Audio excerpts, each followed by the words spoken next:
ఈ మాట ఈ మధ్యకాలంలో మీరు ఎక్కడైనా విన్నారా? లేదు కదూ. కొంచెం వెనక్కి వెళితే పల్లెల్లో అక్కడక్కడ వినిపించేది. ఇప్పుడు పల్లెల్లో సైతం ఎక్కడా ఈ మాట వినిపించట్లేదు.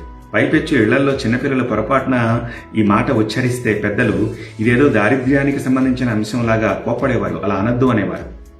కానీ నిజానికి ఈ మాట వెనక ఉన్న అంతరార్థం తెలుసుకుంటే మన సనాతన ధర్మం, మన జాతి, మన సంస్కృతి, మన భాష, దాని ఔన్నత్యం గురించి మనకు అర్థమవుతుంది. ఏమిటి మాదాకోళం తల్లి? మీరు మీ చిన్నతనంలో మీ అమ్మ నాన్నగారు భోజనం చేసేటప్పుడు, మీ నాయనమ్మ, తాతయ్య, అమ్మమ్మ వీళ్ళు భోజనం చేసేటప్పుడు గమనించుంటారు. వాళ్ళు అన్నం తినడానికంటే ముందు కాస్త అన్నాన్ని, కూరని, పప్పుని, పచ్చడిని వీటన్నిటినీ కలిపి కొంచెం పెద్ద ముద్దనే చేసి దాన్ని కళ్ళకద్దుకుని పక్కన పెట్టి ఆ తర్వాత భోజనం చేసేవారు. వాళ్ళ భోజనం అయిన తర్వాత ఆ ముద్దను తీసుకెళ్లి ఏ గోడ మీదో గచ్చు మీదో పెట్టేవారు. దాన్ని పశుపక్షాదులో పురుగులో వచ్చి తినేవి. ఇదే ముద్ద రాత్రిపూట పక్కన పెడితే బిచ్చగాళ్ళు ఎవరైనా వచ్చేటప్పుడు వాళ్ళకి వేసేవారు. ఈ ముద్దే మాదాకోళం అంటే బిచ్చగాళ్ళు మాదాకోళం తల్లి అని అడిగేది ఇలా పక్కన పెట్టిన ఈ ముద్ద కోసం అనమాట. ఏమిటి మాదాకోళం? యాక్చువల్లీ ఇది మాధవ కబళం.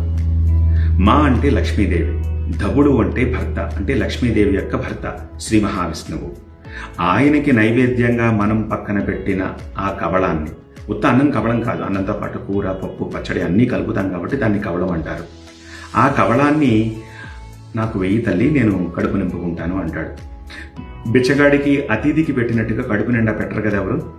అందుకని 10 ఇళ్ల దగ్గరికి వెళ్ళి మాదాకోళం తల్లి అని అతను అడుగుతాడు. సో ఆ 10 ఇళ్లలో ఇలా పక్కన పెట్టిన ఆ 10 ముద్దలతోటి ఆ పూటకి అతనికి కడుపు నిండుతుంది.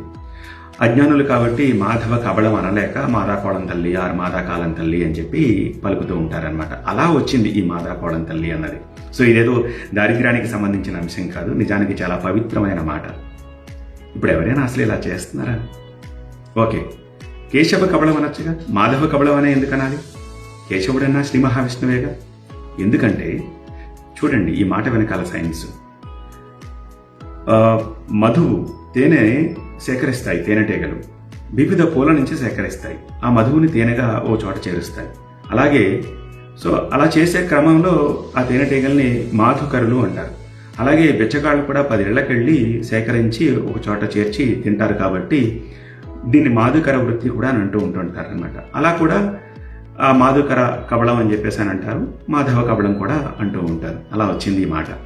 ఈ ఇన్ఫర్మేషన్ మీకు నచ్చినట్టయితే please share it, like it and comment it. Thank you.